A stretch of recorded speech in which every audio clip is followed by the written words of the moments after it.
we're gonna fence in this whole area and try to put in some windscreen, because out here in West Texas we have a lot of wind. Same thing over here, you know, just a little bit of privacy with the fence between my neighbors. My neighbor does like to sit out on his back patio, and it looks directly into my garage. It bothers me, but at the same time, I like my neighbor. But sometimes, you know, whenever you just want to be focused on what you're doing and not want to talk, it's hard, because they can just see what you're doing, and you know, it is what it is. So what's kind of spurred this a little bit, I bought these trees today, and I don't know where to put them. So I'm going to really focus on planning this property out. I've got this barn that's got a couple old vehicles in it. It's an old work truck here. I've got to get it running. And you know, I've got a lot of good old stuff in this barn, but man, I've just got one thing going right after the other. But my goal is to get these barn bays closed in with sliding doors. I'm hoping that will work. If you have any experience with that, what I'd like to do is just put a rail, put a rail here and put sliding doors that will just, you know, slide along here in let me pull back here, 3 bay doors that will be on 2 separate rails that will slide independently of each other and go behind each other. So it will all be able to close at one time, or, you know, slide into even, you know, have the 2 open and the middle closed, you know, vice versa. That's my goal, is to get this barn closed in, painted. I'd like to put a big old Texas flag up there. I guess let's look at the backyard real quick.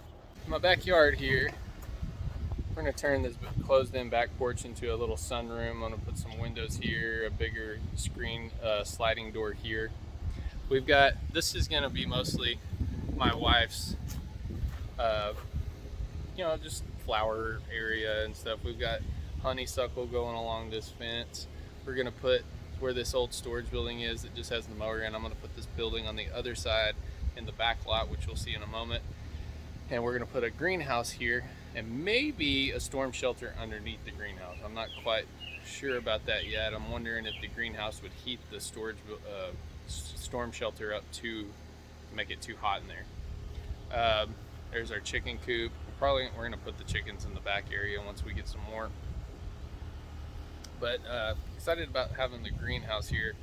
We'll have a video on that when I'm building it.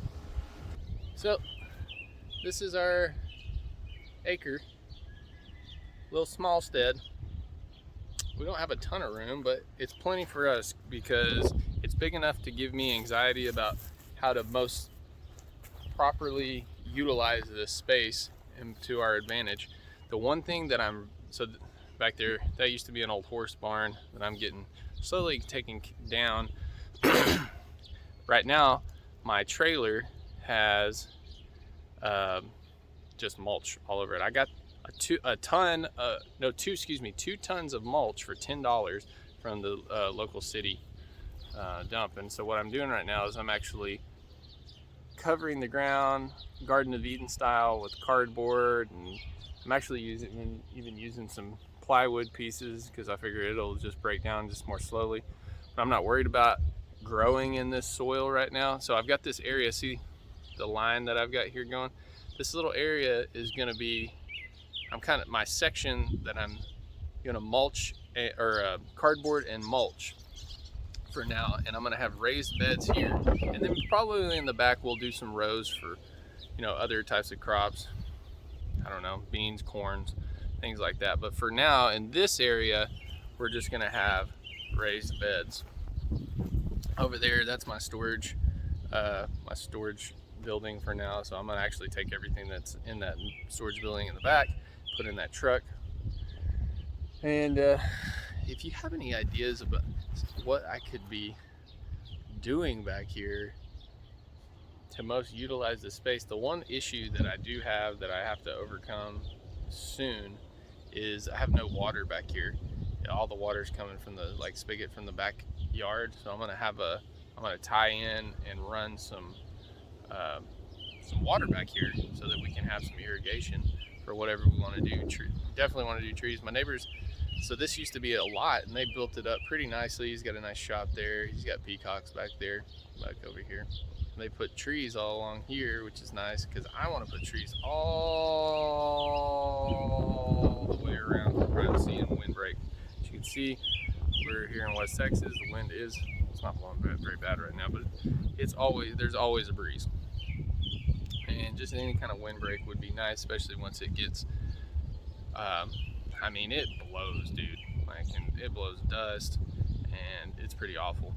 And one other thing I wanted to say is, like, off this barn, we have great potential for water collection up here. So I'm gonna get some tanks. My goal is to get tanks to put along here and collect water off of that to water the garden that's right here. Perfect, right?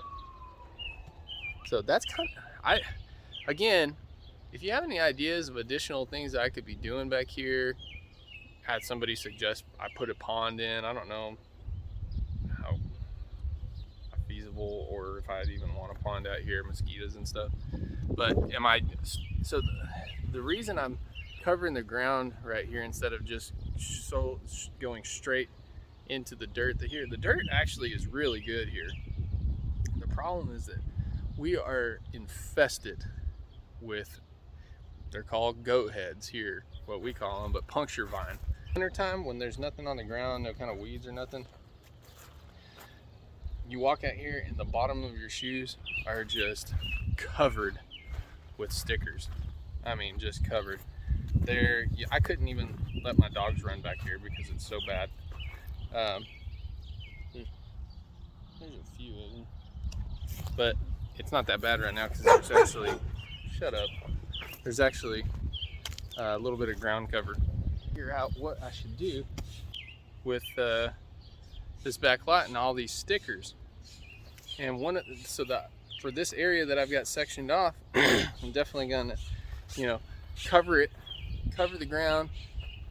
And I wanted to spray pre-emergent down, but I just decided against it. We're just gonna try this out and see how it works. And for the back lot, I'm thinking about getting like a plow. I was thinking, like, man, a snow plow. People have these snow plows. Why couldn't I put a snow plow on the four-wheeler and then just push the lot? Like, in the wintertime, there's no weeds or nothing grows, it's dirt. So just literally pushing the top inch of this lot where all the stickers are, because I was raking this into a pile, and then I'd walk around in that area and there was no stickers. So I was thinking, well, why don't I just scrape the lot and push it all the way to the back here along that fence line, and then shovel it up into my trailer there and haul it off and get it out of here. So that's kind of my plan for the rest of it. Either that, or section it off and continuously buy trailer loads of freaking mulch and spreading it, which that's a pain in the dick, dude. Yeah. Love to hear with you and connect with other people and find out what y'all are doing and just live our best lives. Peace, y'all.